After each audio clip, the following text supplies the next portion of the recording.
Look up at the night sky and you witness one of the universe's most profound mysteries. Stars hang suspended in the cosmic void, planets trace their eternal paths, and somewhere above your head, the International Space Station circles Earth at 17,500 miles. Yet none of this celestial choreography falls down. Why? This question has haunted humanity for millennia, driving some of our greatest minds to the very edge of understanding the answer. As we shall discover, lies not in some invisible force reaching across the emptiness of space, but in the very fabric of reality itself. Gravity, it turns out, is not what we thought it was. To understand this revolutionary idea, we must first journey back to ancient Greece, where a brilliant philosopher named Aristotle gazed at the same stars and formulated ideas about motion that would dominate human thinking for nearly 2,000 years. Born in 384 BCE in the Macedonian town of Era, Aristotle possessed one of history's most penetrating intellects. He studied under Plato for 20 years, tutored the young Alexander the Great, and founded his own school, the Lyceum, where he would develop a comprehensive theory of the natural world in Aristotle's Cosmos. Everything had its ordained place in a grand hierarchy of existence. Earth, being heavy, dense, and imperfect, belonged at the very center of the universe. This wasn't arbitrary placement, it was cosmic necessity. Water lighter than Earth, but heavier than air, naturally settled in a sphere surrounding the solid ground.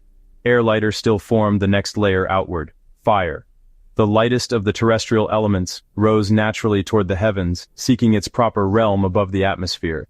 Beyond these four earthly elements lay something entirely different, the celestial realm. Here, perfect crystalline spheres made of a fifth element called quintessence, rotated in eternal, unchanging circles. The moon occupied the innermost celestial sphere, followed by Mercury, Venus, the Sun, Mars, Jupiter, and Saturn. Beyond them all lay the sphere of fixed stars, and beyond that the prime mover, the source of all cosmic motion. According to Aristotelian physics, objects fell toward Earth not because of any external force, but because they were seeking their natural place in this cosmic hierarchy. A stone dropped from your hand didn't fall because something was pulling it downwards. It fell because stone, being earthy in nature, belonged with Earth at the center of everything. The heavier an object, the more earthy material it contained, and therefore, the more eagerly it sought to return to its natural home. This explained why a brick falls faster than a feather. The brick, dense with earthy matter, possessed a stronger desire to reach the center. The feather, containing more air than earth, fell more slowly, because it was less eager to leave its natural realm. Everything made perfect sense within this framework. Medieval scholars embraced Aristotle's teachings with enthusiasm, weaving them into an even grander cosmological tapestry. Islamic philosophers like Averroes and Avicenna refined Aristotelian thought, while Christian thinkers like Thomas Aquinas integrate it with theological doctrine in their vision. Earth sat motionless at the center of concentric crystalline spheres, each one transparent and perfect.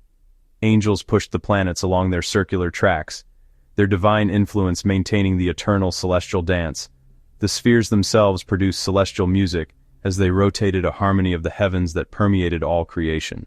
This worldview satisfied inquiring minds for centuries. It was elegant, comprehensive, and seemed to match everyday experience. After all, doesn't a brick fall faster than a feather when you drop them?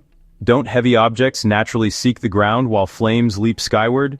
The system explained not just falling objects, but the entire structure of the cosmos, from the humblest pebble to the most distant star.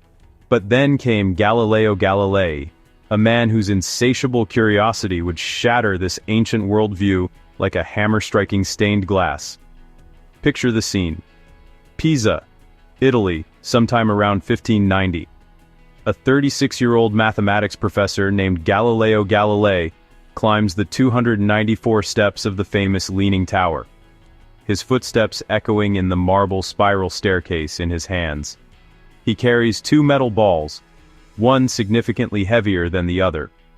Word has spread through the university that the professor plans to challenge Aristotle himself, and a small crowd has gathered in the piazza below. The people of Pisa know that Aristotle well. Heavy objects fall faster than light ones because they contain more earthly matter. more desire to reach their natural place at the center of the world. This isn't mere theory. It's observable fact. Everyone has seen stones outrace leaves to the ground. Coins fall faster than pieces of paper. What could this young professor possibly hope to prove? Galileo reaches the top of the tower and peers down at the gathered faces. Some curious, others skeptical. A few openly hostile to the wind off the Arno River, ruffles his beard as he holds the two spheres aloft, one in each hand.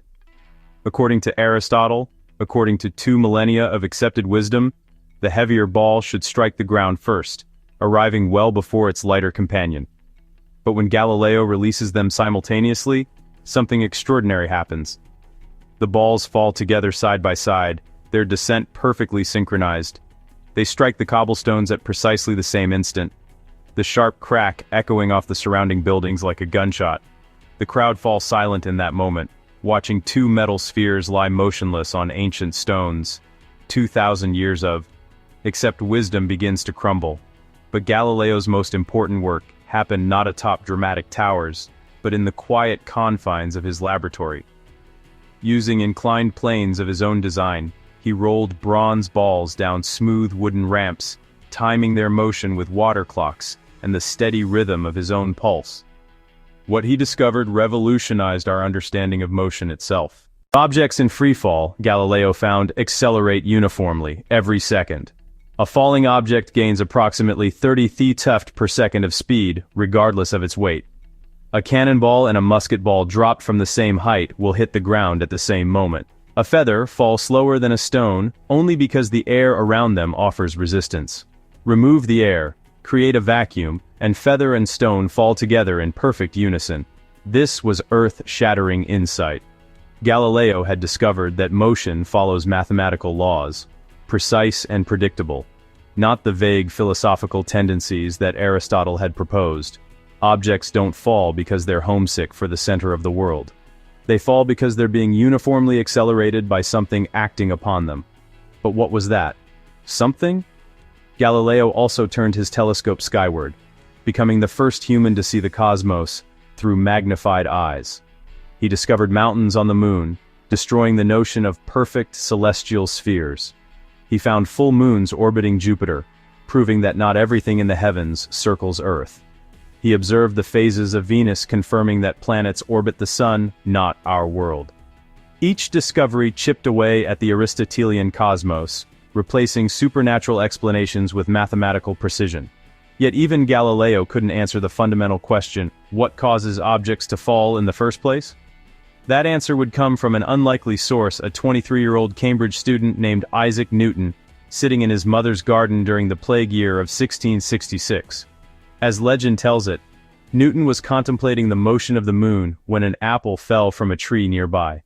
But rather than simply noting the apple's descent, Newton's extraordinary mind made a connection that would transform our understanding of the universe.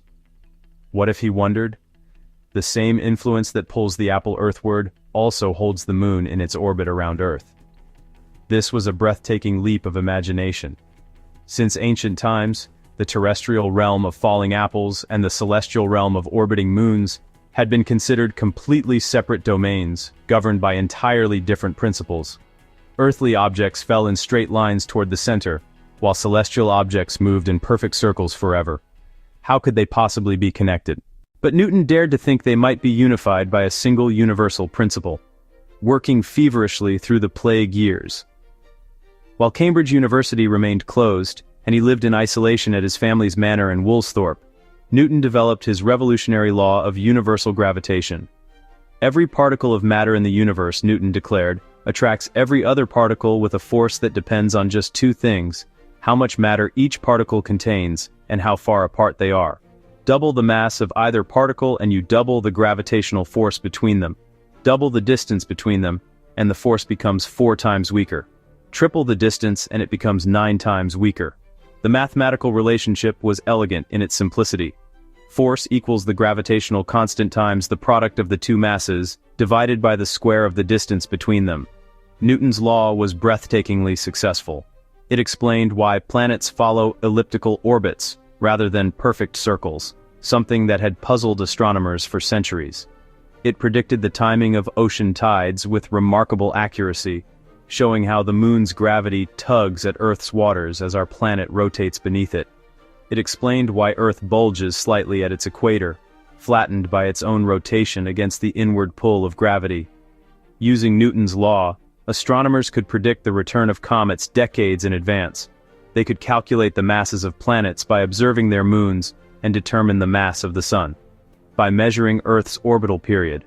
When the planet Uranus showed slight deviations from its predicted orbit, astronomers used Newton's law to calculate that another, more distant planet must be pulling on it. They pointed their telescopes at the predicted location and discovered Neptune, a triumph of mathematical physics over pure observation for the first time in human history. The cosmos had become predictable. The wandering stars were no longer mysterious. Lights pushed by angels. They were massive worlds following precise mathematical paths through space. The universe operated like clockwork, its every motion governed by Newton's elegant equations. But Newton's gravity came with a deeply troubling mystery that would haunt physics for the next 2.5 centuries. How could this gravitational force reach across the vast emptiness of space to influence distant objects instantaneously, while the Sun somehow reaches across 93 million miles of perfect vacuum to keep Earth in its orbit? Earth reaches up to 240,000 miles through empty space to tug on the Moon and raise the tides. Jupiter, 500 million miles away, still exerts enough gravitational influence to deflect passing comets. How is this possible? Newton himself was profoundly uncomfortable with this action at a distance. In his masterwork, the Principia Mathematica, he wrote with unusual humility, "I have not yet been able to discover the cause of these properties of gravity from phenomena, and I frame no hypotheses." He could describe gravity's effects with mathematical perfection, calculating planetary orbits to extraordinary precision. But he couldn't explain the mechanism by which it worked. Imagine trying to push a bowling ball across a room without touching it, without any rope or stick or lever or intermediary object of any kind. You simply point at the ball and somehow, mysteriously, it begins to roll toward you. Impossible, right? Yet Newton's gravity seemed to do exactly this on a cosmic scale. Massive objects reached across millions of miles of empty space to influence each other through pure nothingness, with no apparent means of transmission. Some of Newton's contemporaries proposed elaborate solutions to this puzzle. Perhaps space was filled with an invisible medium, an ether that could transmit gravitational influence like ripples spreading across a pond. Others suggested that tiny particles might constantly stream between massive objects, somehow creating the illusion of attraction through impact. Still others wondered if God himself might directly guide every falling apple and orbiting planet, his divine will manifesting as what we perceive as gravitational force. But none of these explanations could match the mathematical precision of Newton's law, and most created more problems than they solved. The ether, if it existed, would have to be completely invisible, yet strong enough to transmit the enormous forces holding planets in orbit. Streaming particles would gradually slow down the planets they were meant to guide. Divine intervention, while perhaps theologically satisfying, removes the question from the realm of natural philosophy entirely. For 2.5 centuries, scientists and philosophers lived with this fundamental paradox. Newton's law of gravitation worked magnificently for practical purposes. Engineers used it to design artillery trajectories and predict cannonball flights. Astronomers used it to chart the courses of comets and discover new planets. Eventually, rocket scientists would use it to launch spacecraft to the moon and beyond. Yet the central question remained stubbornly unanswered. How does gravity actually work? The breakthrough would come from an entirely unexpected direction. A young patent clerk in Bern, Switzerland, who spent his spare time thinking about seemingly unrelated questions involving light, motion, and the fundamental nature of space and time themselves.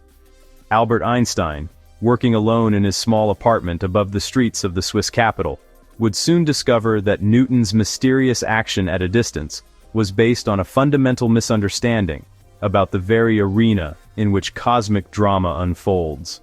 Space and time, Einstein would reveal, are not the separate, absolute, unchanging backdrop that Newton had assumed. They are woven together into a single dynamic fabric that can bend, stretch, curve, and even ripple, like the surface of a disturbed pond. Gravity is not a mysterious force reaching across this fabric to pull distant objects together. Gravity is the fabric itself, warped and curved by the presence of matter and energy. Mass and energy don't reach across empty space to tug on distant objects. Instead, they bend and distort the very geometry of space and time around them, creating curves and valleys and hills in the fabric of reality itself. Objects then follow the straightest possible paths through this curved spacetime, paths that appear to us as the elliptical orbits of planets, the parabolic trajectories of thrown balls, and the straight downward plunge of falling apples. But to understand this revolutionary insight, we must first grasp Einstein's earlier discovery about the nature of space and time themselves. We must learn how these seemingly separate and absolute quantities are actually aspects of a single, flexible reality that Einstein called spacetime. The year was 1905, and the world stood on the threshold of a revolution that would shatter humanity's most basic assumptions about reality itself. In the patent office of Bern, Switzerland, a 26-year-old clerk named Albert Einstein was about to publish a paper that would fundamentally alter our understanding of space, time, and the very fabric of existence. Einstein had been wrestling with a profound puzzle that had emerged from the work of 19th-century physicists. Light, they had discovered, behaves like a wave rippling through space, much as sound waves ripple through air or water waves across the surface of a pond. But waves require a medium to travel through. Sound needs air or water or some material substance to carry its vibrations. Ocean waves need water. What medium carries light waves across the vacuum of space? The answer, according to the greatest minds of the 1800s, was the luminiferous ether, an invisible, massless substance that supposedly filled every cubic inch of the universe. This ether had to possess extraordinary properties. It needed to be rigid enough to transmit light waves at enormous speeds, yet so tenuous that planets could pass through it without resistance. It had to permeate everything from the space between stars to the gaps between atoms in solid matter. But when experimenters tried to detect this ether, they found nothing. The most famous attempt was carried out by Albert Michelson and Edward Morley in 1887. They reasoned that as Earth moves through the ether in its orbit around the Sun, there should be an ether wind that affects the speed of light in different directions. Using an ingenious device called an interferometer, they measured the speed of light traveling parallel to Earth's motion through space, and compared it to light traveling perpendicular to that motion.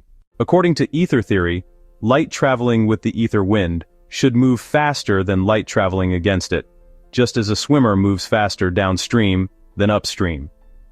But Michelson and Morley found no difference at all. Light traveled at exactly the same speed in every direction, regardless of Earth's motion through space. The ether wind simply didn't exist. This null result sent shockwaves through the physics community. How could light waves propagate without a medium? Various scientists proposed increasingly desperate explanations. Perhaps Earth somehow drags the ether along as it orbits the Sun. Perhaps the ether exists, but has properties so strange that it affects space and time themselves. Perhaps the measuring instruments contract in the direction of motion, hiding the ether effects. Einstein approached the problem from an entirely different angle. What if, he wondered, the absence of an ether wind wasn't a failure to detect something that should be there? What if it was revealing a fundamental truth about the nature of light itself? In his special theory of relativity published in 1905, Einstein made a startling proposal. Light doesn't need a medium, because light defines the medium. The speed of light in a vacuum, approximately 186,000 miles per second, is not just another physical constant, like the mass of an electron or the charge of a proton. It is the fundamental speed limit of the universe, the maximum rate at which any information or influence can travel from one point to another. But Einstein's insight went far deeper than simply explaining the Michelson-Morley experiment. If the speed of light is truly constant for all observers, regardless of their motion, then space and time themselves must be flexible, stretching and contracting to ensure that light always travels at the same speed. Consider this thought experiment. Imagine you're standing on a train platform, watching a high-speed train approach at half the speed of light on board the train. A passenger turns on a flashlight, sending a beam of light forward toward the front of the train. From the passenger's perspective, the light beam travels away from the flashlight at the speed of light, but from your perspective on the platform, shouldn't the light be traveling at the speed of light plus half the speed of light? Since it's been launched from a moving train in Newton's universe, this would indeed be the case. Velocities simply add together like numbers on a calculator. But Einstein realized that this can't be true because the Michelson-Morley experiment proved that light always travels at the same speed for every observer.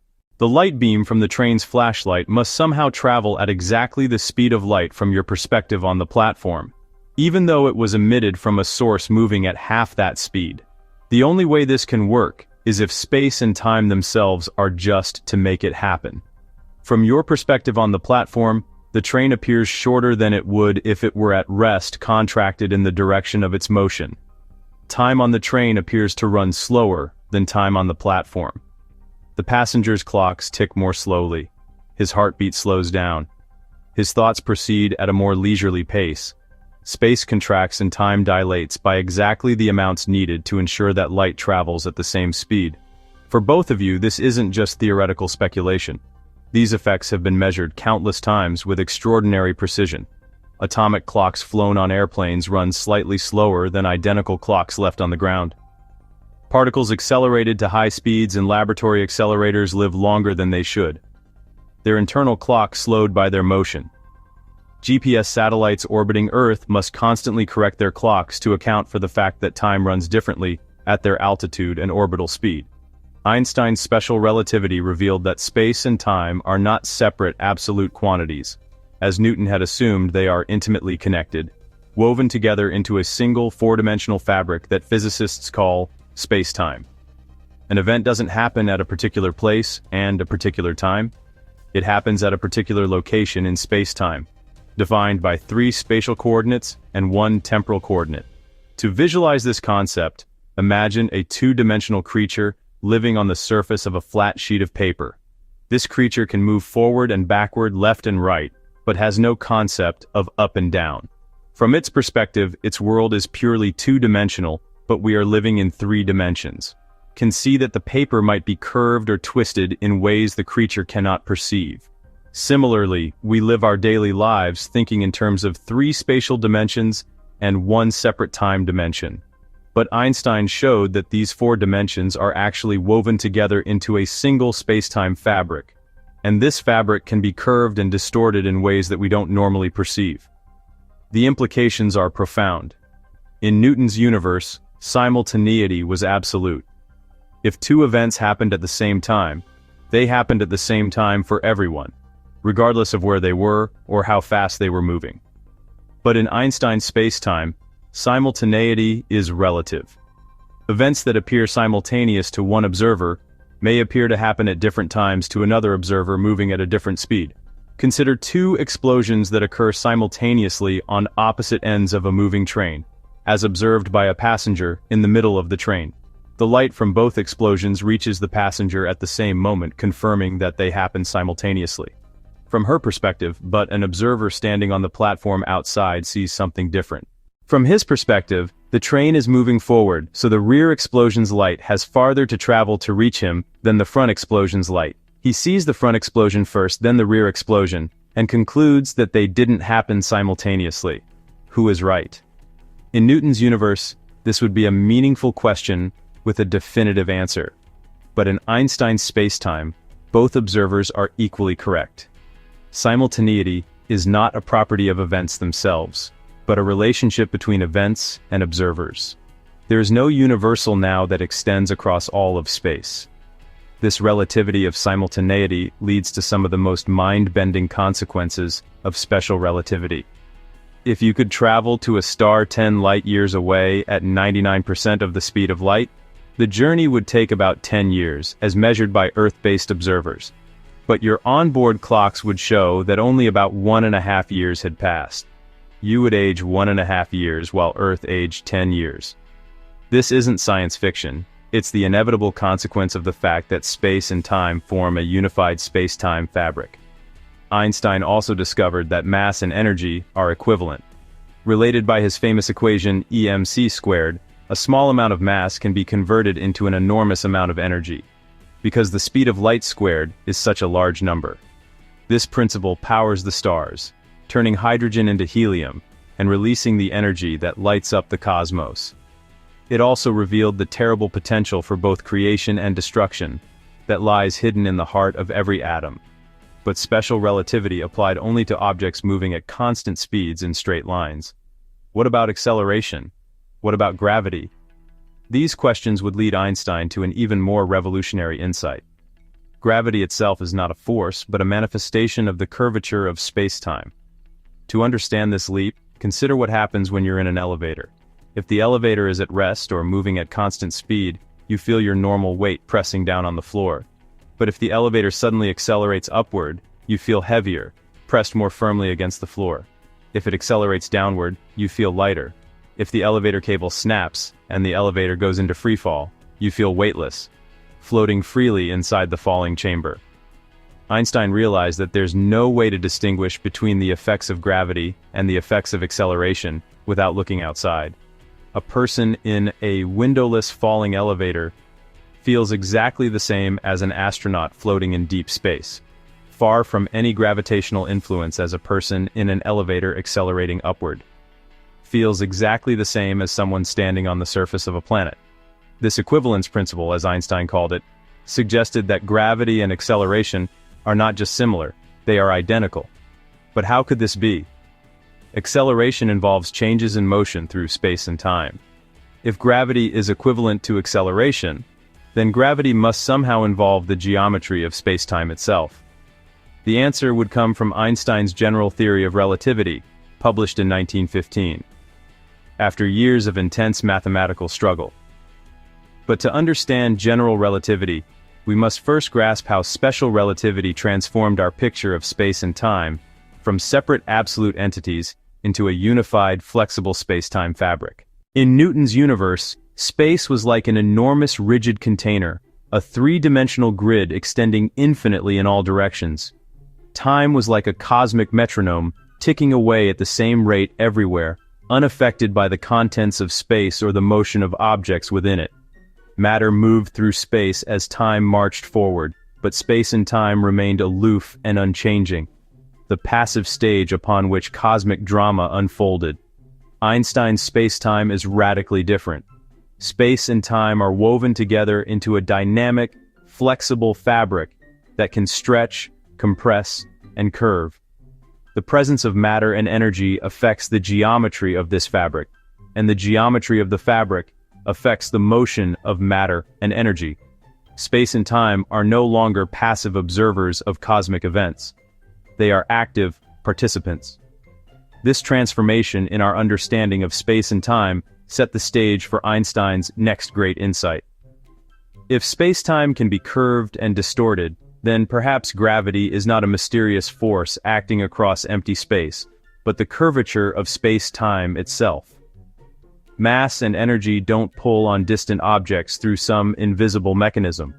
They warp the fabric of reality, creating curves and valleys that guide the motion of everything from planets to photons.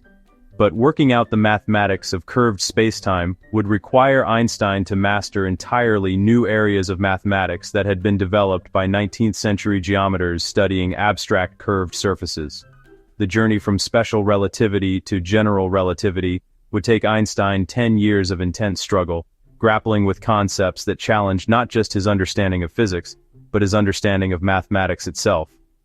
The reward for this effort would be a theory of breathtaking beauty and power, one that would revolutionize our understanding of gravity, predict the existence of black holes and gravitational waves, explain the expansion of the universe, and provide the foundation for modern cosmology. General relativity would reveal that we don't live in Newton's clockwork universe of forces acting across rigid space and absolute time. We live in Einstein's dynamic cosmos, where matter and energy dance with the very fabric of spacetime in an eternal cosmic choreography. Berlin, 1915. The Great War rages across Europe, tearing apart the fabric of civilization.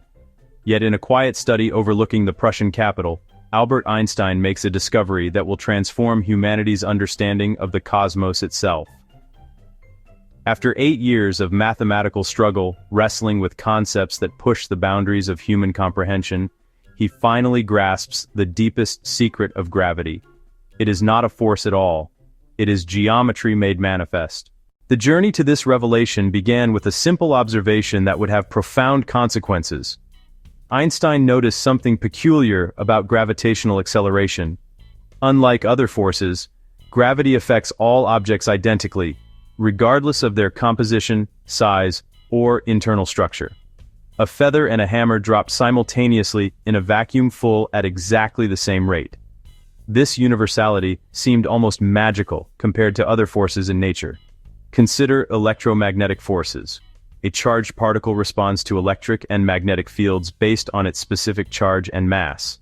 Different particles experience different accelerations in the same electromagnetic field. But gravity treats a grain of sand and a massive boulder with perfect equality, accelerating both at precisely 9.s2 at Earth's surface. This led Einstein to his principle of equivalence, a deceptively simple idea with revolutionary implications. Imagine being trapped inside a sealed chamber with no windows to the outside world. If someone asks whether you're experiencing the pull of gravity or the push of acceleration, there is absolutely no experiment you can perform within that chamber to determine the answer. The sensations are identical, indistinguishable, equivalent. This equivalence suggested something remarkable. If gravity and acceleration produce identical effects, perhaps they are not merely similar phenomena, but the same phenomenon viewed from different perspectives. But acceleration involves motion through spacetime. If gravity is equivalent to acceleration, then gravity must somehow be woven into the very structure of spacetime itself. Einstein's breakthrough came when he realized that this equivalence could be explained if massive objects actually curved the fabric of spacetime. Imagine spacetime as a vast, flexible membrane stretched taut across the universe. When you place a heavy bowling ball on a stretched rubber sheet, it creates a depression, a curvature in the sheet surface. Now roll a marble across the sheet instead of traveling in a straight line. The marble curves around the depression following the contours created by the bowling ball's presence. This is precisely how Einstein envisioned gravity working in spacetime. Massive objects like stars and planets create curvatures, depressions, and warps in the four-dimensional fabric of spacetime. Other objects, from tiny particles to massive galaxies, simply follow the straightest possible paths through this curved geometry. What we perceive as gravitational attraction is actually objects following geodesics, the shortest routes through curved spacetime. This geometric interpretation explains the universality of gravitational acceleration. All objects,